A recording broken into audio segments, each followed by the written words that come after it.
Hi everybody, welcome back. Thanks for joining me for another video. I'm going to experiment a bit more with my split cups. When I've done ring pours in the past, long time ago, I used to do these really cool ring pours where I did 3 panels and then tilted. So I had 3 kind of separate pours in one. I want to try that, but with my split cup. So I know that using the split cup, the colours can actually remain a lot more separate. So I'm actually going to be using some much more contrasting colours. I think originally with a ring pour or a straight pour, I would be quite careful to try and make sure the colours, if they blended, it would still look nice. These colours I'm using now, if they blend, it won't look nice, but I don't think it will because I'm using the split cup. So colours are really inspired by spring and summer. It's suddenly got really hot here in England, so real sort of natural nature colours. So let me show you. I'm using all Amsterdam colours for this pour. So I've got bronze, I've got Persian rose, brilliant green, Naples yellow deep, and permanent red violet. Which ones? The green and the violet, I've added a little bit of white to, so they're just dulled down slightly. They're just slightly paler. And the reason I've done that, especially with this one, this will come out very dark. When it's dry, paints, or they always look a lot darker. So I've added some white deliberately, so then when it dries, I'm hoping it will actually look more like the original colour. And this one, the green was just so bright. I just needed to mute it slightly so it blended. Now this is interesting because I rarely use yellow and I rarely use green. I sometimes use the iridescent green yellow by Pebeo, but I very rarely use a bright green like this. So they're going to be, as I said, they're going to be ring pours using my split cup. Now I had a bit of trouble judging the consistency of these. So just to show you what I do sometimes, just to test the consistency, this is just a piece of cardboard. It's like an empty packet of something. Do a little drop of each of the colours and then tip the card up to let the drips run down. And that way I can tell the consistency. I've got 2 purples because this drop was too small and this one was too big. So I'm kind of going for an average of those. So I could see here, well, this one, my bronze, way too thick. And I can see it's really moulded on there. So I mixed them all, but then I've added extra water to the bronze just to thin it down. And the yellow, and maybe the pink, but more the yellow, was runnier, so I've actually added a little bit more paint. So if I did this again now, all my drips should travel at a more similar speed and get to a more similar point down the card. So just to try and show you that consistency, I want this to flow nicely, but I want it to be thick enough so the colour stays separately, but I want it to be nice and fluid so I can really tilt the canvas. So it is leaving a trail, but only not for very long at all. It's leaving the mound on the mound. So I'm hoping that will give you some idea of the consistency. So the paints are mixed with PVA glue and water pouring medium. So I make my own pouring medium. So that's 2 parts PVA glue to 1 part water. And then I've mixed approximately 3 to 2. So 3 parts pouring medium to 2 parts acrylic paint. And I do all my mixtures by weight. So all the ratios are by weight. Right, I want to do 3 panels on a canvas, but I've only got 1 split cup with the 5 sections. So what I'm going to have to do is layer up my cup, pour it onto the canvas, and then repeat it. Layer it up again, pour it, layer it up again, and pour it. This is the order I'd like to go with. So very contrasting colours next to each other, so pink and green. So if they muddy, I'm going to get brown. The same here, yellow and green. If they muddy, I'm going to get brown. Having a bit of brown in anyway, or a bronze, actually, I think will help with that. But yeah, this is the order. This is the order I want. So it really is inspired by spring. You've got the warmth of the sun, blossom. Well, the blossom's actually gone now, but the pinks, green grass, and earth. So real earthy colours for this pour. So let's start to fill the cup. So I'm just going to pour the colours in.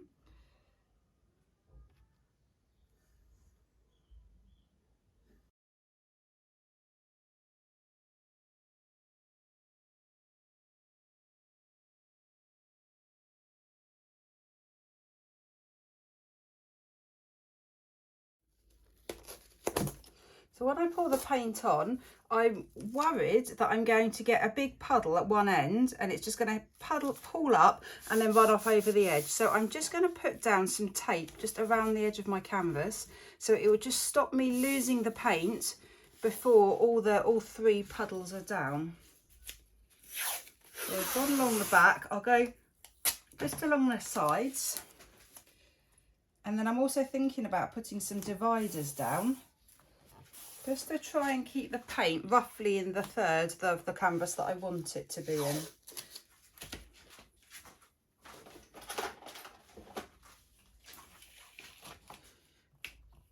So the canvas, it's 24 by 18 by 24 inch canvas. As you can probably see, I've used this canvas before. Previously I had a Dutch pour on here, very old Dutch pour, and it's quite nice to reuse Dutch pour canvases because it's nice and smooth. I've put gesso on it to try and to prime the canvas and mute the colours down a little bit, but Dutch pours are always nice and smooth, so when I do something on the top it shouldn't show any sort of indentation or texture from the previous pour.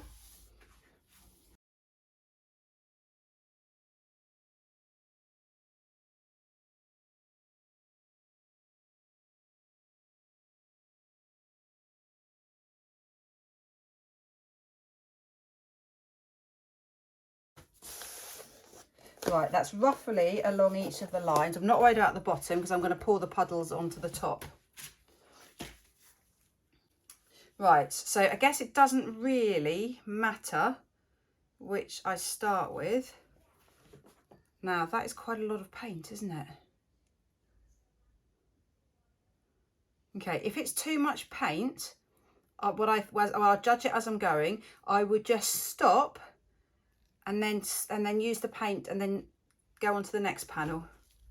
I don't have to empty the cup. Let's just start in the centre. So I think I'm going to pour about here and then it will just seep out, maybe slightly lower. So it's going to be a ring pour, so I'm just getting the paint to the edge.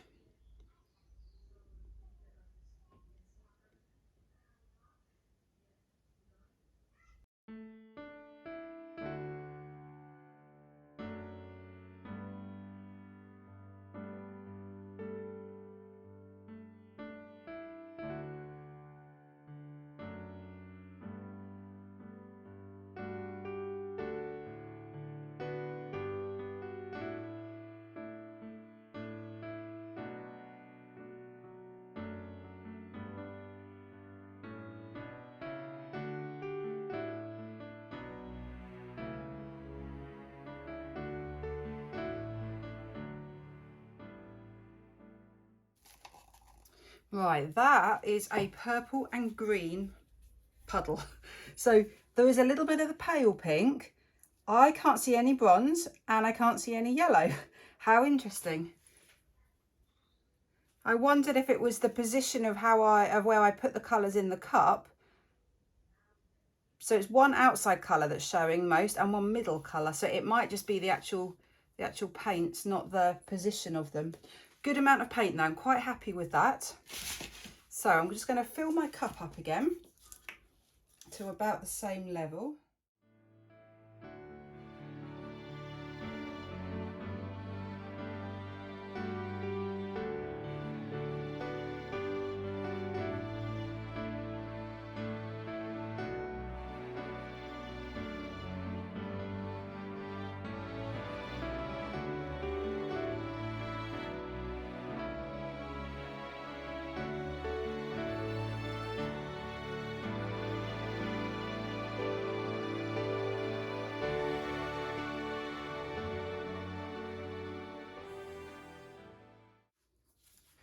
Right, I'm just going to give it a good torch. There's lots of air bubbles and that is because I mixed the paints up straight before pouring this. So I should really have mixed them up earlier and just let them sit, because that way a lot of the air bubbles just come to the surface and disappear. So I'm going to keep the dividers down, and then I'm going to just push the paint. I'm just going to tilt the paint So this top part is covered. Now I'm going to have to watch this super carefully because I'm trying to get over here, but this one is getting quite full. So I think I'm just going to have to go really slowly, because now this one is full up, but it's stopped. This one is still moving.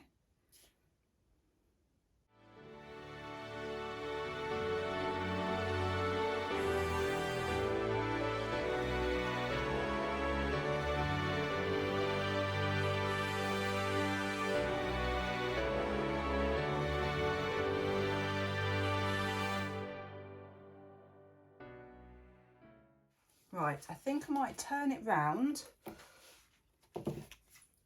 so I can start getting this lower edge covered, and then I'll bring it back afterwards, I think. Actually, no, that doesn't make sense, does it? It makes sense to get this edge covered now while the weight of the paint is up there. So I just want to tip it just slightly so it covers the edge. More than that.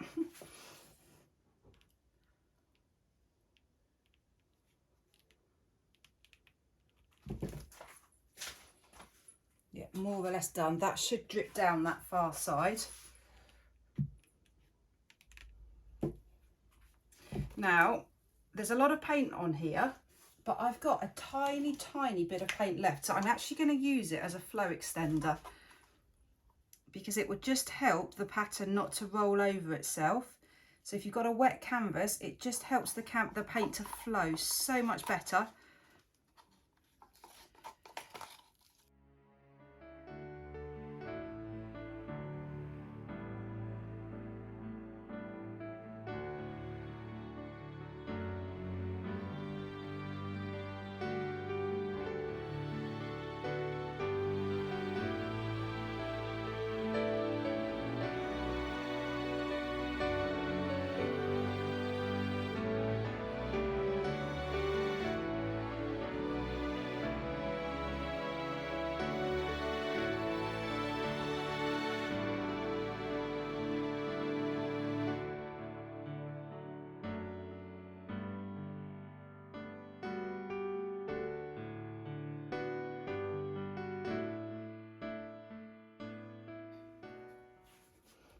Right, I think I am done.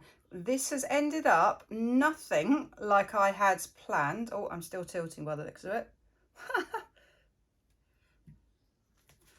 No, I'm not quite done. Just going to tilt this corner over a little bit more.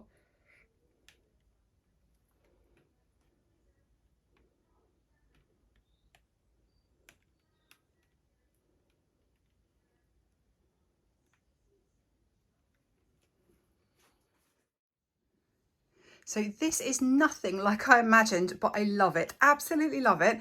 It's reminding me of apples. I know apples are red and green, but the pink and the green, I think it's that bright green. It just looks like a really bright Granny Smith's apple.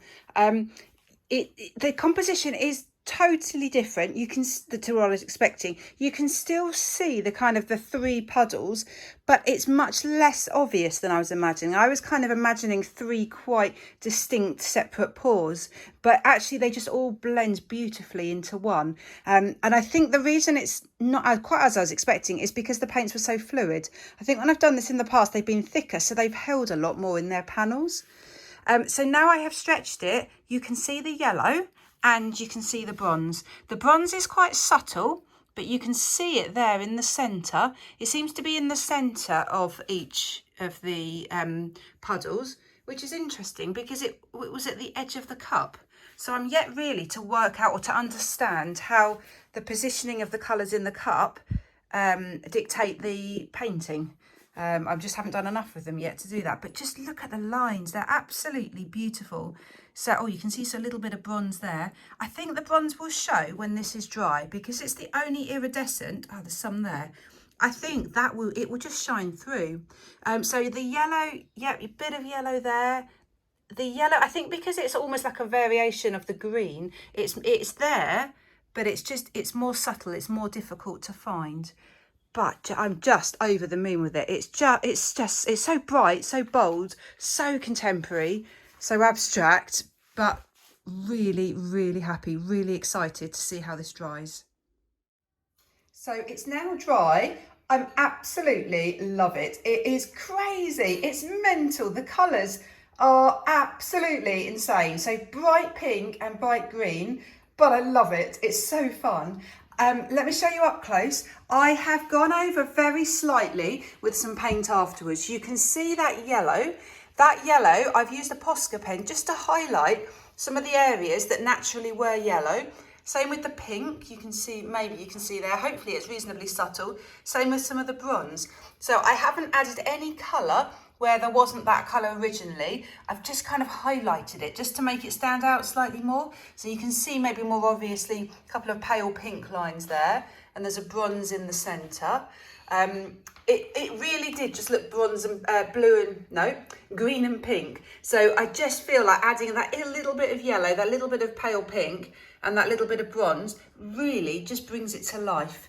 Quite a bit there. So the pink lines were there, but I've just made them slightly brighter just to show them off a little bit more. And the result, I'm really pleased with it. It just brings it alive, especially that yellow. It just adds another dimension to it. So it's fun, it's crazy, it's quite mental, but I really, really like it, really fun. Let me know what you think. It's not everyone's cup of tea, this colour palette, but for contrasting colours that haven't muddied, I'm absolutely over the moon. So yeah, please leave me a comment, let me know what you think of this. Thank you so much for watching. I hope everyone's having a lovely weekend. Take care. Bye.